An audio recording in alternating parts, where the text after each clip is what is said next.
श्री कृष्ण गोविंद हरे मुरारे, हे नाथ नारायण वासुदेवा।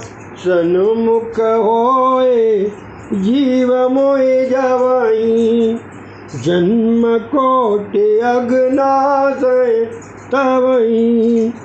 मनुष्य एक दूसरे को देव रूप मानने लगे तो कलयुग सतयुग बन सकता है। विबुध्य ताम बालकम आरिकग्रह चराचरम आत्मसि निमीलते क्षणा। पूतना को देखते ही कन्हैया ने अपनी आंखें क्यों मूंद ली? महात्माओं ने कई कारण बताए हैं। पूतना नारी थी, नारी अवध्य मानी गई है। पूतना को देखकर भगवान सोचते हैं इसे मारना तो पड़ेगा ही। स्त्री की हत्या करते हुए उन्हें संकोच हो रहा था तो उन्होंने आँख मूंद ली। सामने कोई पुरुष हो और वीरता दिखानी हो तो और बात है, किंतु स्त्री को मारने में कौन सी वीरता है? पहला कारण। दूसरा, महात्माओं ने कहा एक महात्मा को वो कारण जचता नहीं है।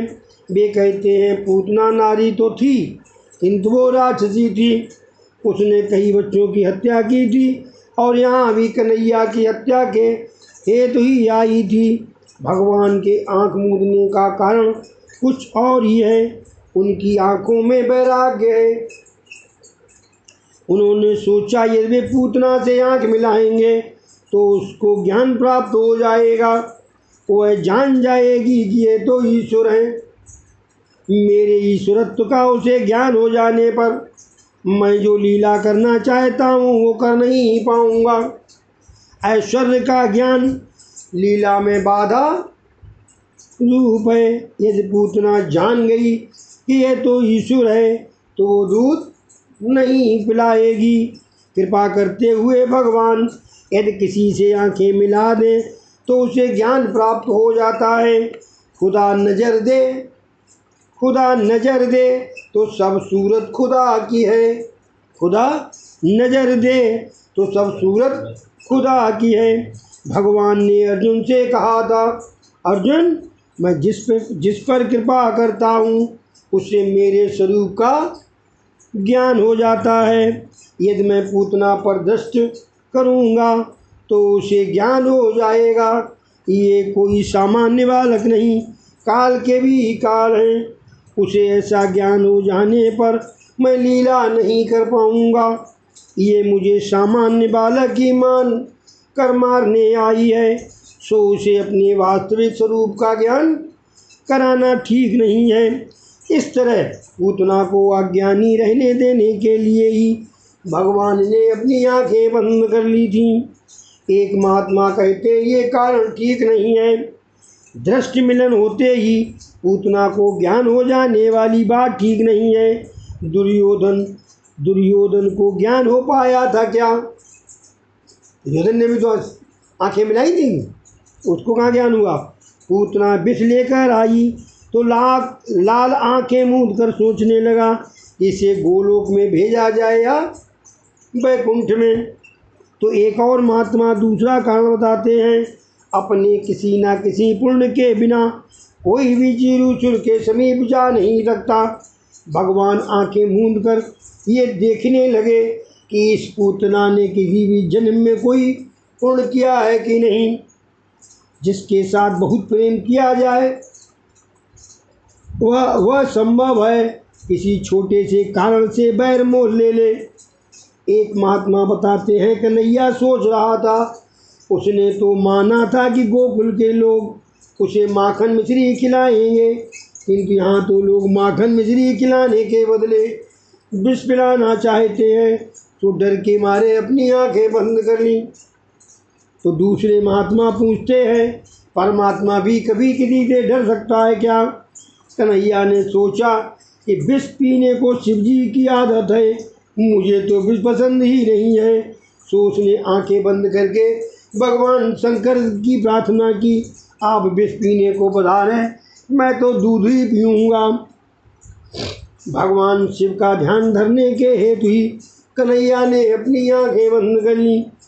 कन्हैया आंखें बंद करके शिव जी को याद करके विष पीने के लिए बुला रहा है, शिव तत्व का आह्वान कर रहा है।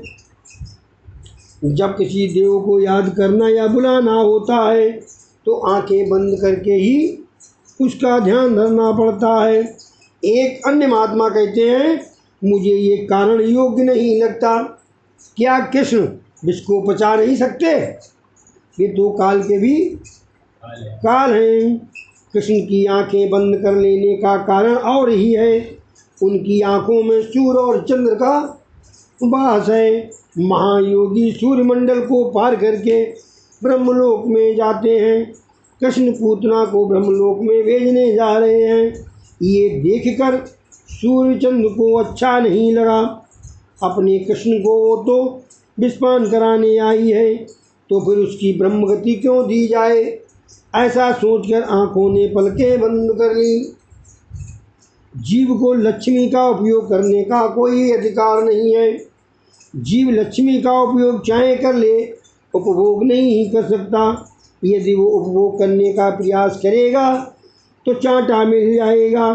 अच्छाई तो इसी में है कि भगवान को सर्वोत्तम वस्तुएं अर्पित की जाएं। स्वयं खाने से संतोष नहीं मिलता, औरों को खिलाने पर ही संतोष मिलेगा।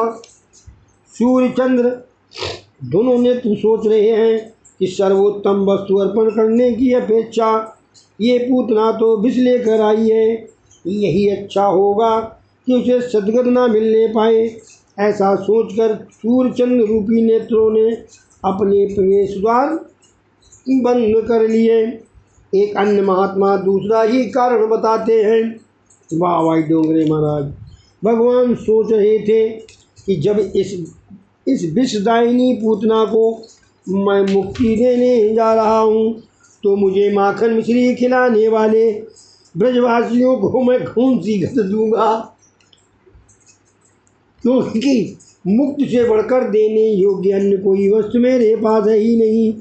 और इस प्रकार सोच में डूब गए और भगवान ने आंखें मूंद ली। इस प्रकार ये महात्मा मानो 10वें स्कंद में भगवान की लीला में पागल से हो गए हैं। जीव गोस्वामी जो कभी किसी राजा के दीवान थे, कृष्ण प्रेम में पागल होकर लंगोटी पर पहन फिरने लगे। सनातन गोस्वामी बंगाल के जमींदार थे। 10वें स्कंद का श्रवण होने पर वे कृष्ण प्रेम में पागल हो गए और ताड़पत्र की लंगोटी पहनकर लीला नुकंज में रोज राधे कृष्ण करते हुए घूमने लगे। हमने देखा है कि भगवान रामचंद्र ने भी शूर्पणखा से आंखें मिलाई नहीं थी। रामायण की शूर्पणखा और भागवत की पूतना एक ही है, दोनों वासना ही है। कन्हैया अब तो 6 दिन का हुआ है, राधा जी अभी नहीं आई हैं। राम जन्म में तो सीता जी साथ ही थी, तो उनको देखा था, शूर्पणखा को उत्तर दिया था, किंतु इधर राधा जी तो अब तक आई नहीं, तो किसको देखूं? पूतना आँखों के द्वारा मन में आती है। सुंदर विषयों को देखकर आंखें उनके पीछे भाग निकलती हैं। मन जानता है कि ये मेरा नहीं है, मुझे मिलने वाला नहीं है, फिर भी पाप करता है।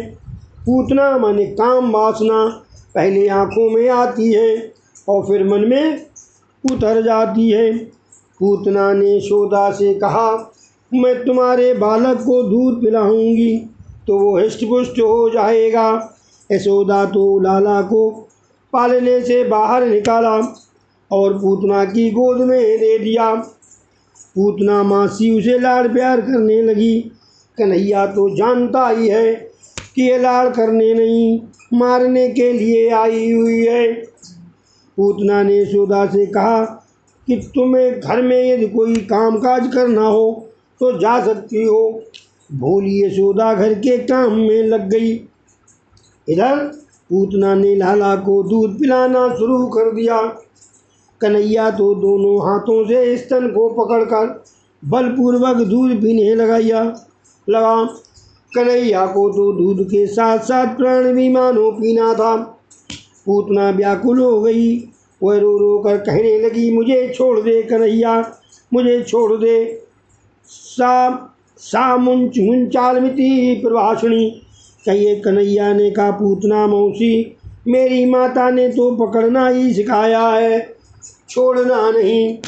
मुझे पकड़ना ही आता है, छोड़ना नहीं। मैं आज तुझे छोड़ने वाला नहीं हूँ। मैं तो तुम्हारा उद्धार करके ही रहूँगा। भगवान की मार में प्यार भी है। परम आश्चर्य हुआ है। पूतना ने 2 बार मुझे छोड़ दो कहा, मानो वो यह लोक और परलोक में से अपने आप को छुड़ा कर गोलोक धाम में ले जाने की प्रार्थना कर रही थी। वह अहंता और ममता से छुड़ाकर कृतार्थ करने को कह रही थी। पूतना व्याकुल हो गई, अतः स्वरूपानुसंधान नहीं रहा। उसने राक्षसी रूप धारण किया। वह आकाश मार्ग में कृष्ण को ले चली तो कंस के बगीचे के एक वृक्ष पर कन्हैया ने पूतना को गिरा दिया। वह वृक्ष पर गिरी तो और भी कई वृक्ष टूट पड़े। पूतना और वृक्षों के गिरने से एक बड़ा धमाका हुआ। अविद्या के कारण षड विकार उत्पन्न होते हैं। अविद्या के कारण, अज्ञान के कारण षड विकार उत्पन्न होते हैं। राक्षसी के बच्चा स्थल पर कन्हैया विराजमान था। धमाका सुनकर गोपियां दौड़ती हुई आईं। यशोदा को कोसने लगी, हमने कितनी मिन्नतें मानी थी, तब कहीं तुम्हें पुत्र हुआ और तुम्हें तो इसकी कोई कदर कीमत भी नहीं है। यशोदा ने गोपियों को उलाना सुनकर आंखें नीची कर लीं। उन्होंने कहा, ये मेरा पहला ही बालक है, मुझे बालक के लालन पालन का अनुभव नहीं है, सो भूल जाती हूँ। अब आपका कहना मानूंगी। गोपियों ने कहा, किसी अनजानी पराई स्त्री को अपना बालक कभी न देना चाहिए। होना था जो हो गया। अब हम घर लौटे और कन्हैया की नज़र उतारें। लाला को गायें बड़ी प्यारी हैं। एक गंगी नाम की गाय तो लाला की झांकी पाए बिना कभी पानी तक पीती नहीं थी, घास भी नहीं खाती थी। जब गोपाल उसे मनाते हुए थक जाते तो यशोदा के पास आते थे और कहते थे, माता जी, गौशाला में कन्हैया को ले जाना है। लाला के दर्शन होने के बाद गंगी घास खा लेती थी और पानी पी लेती थी। अनशन मैंने उपवास करने से शरीर हल्का फुल्का हो जाता है और मन में सात्विक भाव जगता है। विधिपूर्वक उपवास करने से पाप जल जाते हैं। बड़े बड़े ऋषि मुनि जब हजारों वर्ष तपश्चर्या करने के बाद भी प्रभु के दर्शन पा न सके तो गायों का जन्म लेकर गोकुल में आ बसे। उनकी हजारों वर्ष की तपश्चर्या भी उनका अभिमान और वासना जला न पाई थी। सो उन्होंने सोचा कि गोकुल में गायों का अवतार लेकर अपना काम निष्काम कृष्ण को अर्पित कर देंगे और हम निष्काम हो जाएंगे। गोपियाँ लाला को लेकर गौशाला में आईं और गंगी की पूंछ हाथ में लेकर लाला के शरीर पर सिर से पांव तक 3 बार फेर दी। मेरे लाला को यदि किसी की नजर लगी हो तो इस गंगी की पूंछ में चली जाए। गोपियाँ तो मानो प्रेम की ध्वजा है। अपने कन्हैया को यदि कुछ होना है तो वह उसे नहीं, हम ही को हो जाए। इनका प्रेम विशुद्ध है। लाला को राक्षसी का स्पर्श हुआ, वह ठीक नहीं, कहीं कुछ अनिष्ट हो गया होता तो इस बार तो हमारा लाला बच गया। अब लाला को स्नान करा ले। बाल कृष्ण की को राक्षसी की कुरस से कुछ हो न जाए, ऐसा सोचकर गोपियों ने कन्हैया को गोमूत्र से स्नान कराया। भागवत में लिखा है, गोमूत्र स्नान यत्वा, बाजारी साबुन से नहीं गोमूत्र से स्नान कराया गया। जीवन को सादगी पूर्ण बनाओ। गोमूत्र का पान करने से और उससे स्नान करने से शरीर निरोगी होता है। गोमूत्र बड़ा गुणकारी है, ये अनुभव सिद्ध बात है। डोंगरे साहब कह रहे हैं, ऐसे नहीं नामदेव चिल्ला रहे। गोमूत्र का पान करने से न केवल शरीर बल्कि मन भी शुद्ध होता है। गोमूत्र को महीन कपड़े से 108 बार छानकर पीने से मन का मैल दूर होता है। 108 बार छानना, मन के पाप दूर होते हैं और मन शुद्ध होता है। ये प्रयोग 6 मास तक किया जाए। गोमूत्र पान के इस प्रयोग से स्वभाव में बड़ा परिवर्तन हो जाएगा। गोमूत्र में दिव्य शक्ति है, वह स्वभाव को सुधारता है, वह बुद्ध को भी निरोगी करता है। गो का गोबर त्वचा पर मले जाने पर शरीर की अनावश्यक गर्मी को खींच लेता है और त्वचा को मुलायम बनाता है। जब तक मनुष्य का स्वभाव सुधर नहीं पाएगा तब तक वह ज्ञान मार्ग या भक्त मार्ग में प्रगति नहीं कर पाएगा। आजकल तो जीवन ही ऐसा हो गया है, ऐसा हो गया कि मनुष्य का समय, संपत्ति और शक्ति फैशन और व्यसन में ही खर्च हो जाती है। व्यसन और फैशन में ही अपनी सारी शक्ति का व्यय करता रहता है। वह ज्ञान और भक्ति मार्ग में आगे बढ़ नहीं पाता। कन्हैया को पहले गोमूत्र से और फिर उष्ण जल से नहलाया गया। वह तो बड़े मज़े में था। ऋषि रूपा गोपियाँ कन्हैया को घेर कर बैठी हुई थी। एक गोपी कहती है, आ कितनी सुंदर है आंखें हमारे लाला की। तो दूसरी ने कहा, इसके केस भी बड़े सुंदर हैं। तीसरी ने कहा, आली इसके चरण कमल दो देख कितने सुंदर हैं। सारी गोपियाँ बालकृष्ण के एक एक अंग के सौंदर्य का पान करने लगी। ये ऋषि रूपा गोपियाँ तो वेद सात संपन्न थीं। वे स्तुति करने लगी, कन्हैया आज भगवान तेरे मंगलमय चरणों की, यज्ञ पुरुष तेरे जंघा की, अच्युत भगवान तेरे कट की, भगवान हयग्रीव तेरे पेट की, भगवान केशव तेरे हृदय की, ईश भगवान तेरे वक्षस्थल की, सूर्य तेरे कंठ की, भगवान विष्णु तेरे भुजा की, और भगवान भावन तेरे मुखारविंद की, और ईश्वर तेरे मस्तक की सुरक्षा करें। मेरा कन्हैया जब खेलता हो तो भगवान गोविंद सोया हो, तब भगवान माधव चलता फिरता हो, तब भगवान बैकुंठ और बैठा हो, तब लक्ष्मीपति रक्षा करें। इति भागवत कथायाम अद्य समाप्तम। बोलो श्री कृष्ण भगवान की जय। हरे कृष्ण कृष्ण कृष्ण हरे हरे, हरे राम राम राम हरे हरे, हरे कृष्ण कृष्ण कृष्ण हरे हरे, हरे राम राम राम हरे हरे, हरे कृष्ण कृष्ण कृष्ण हरे हरे, हरे राम राम राम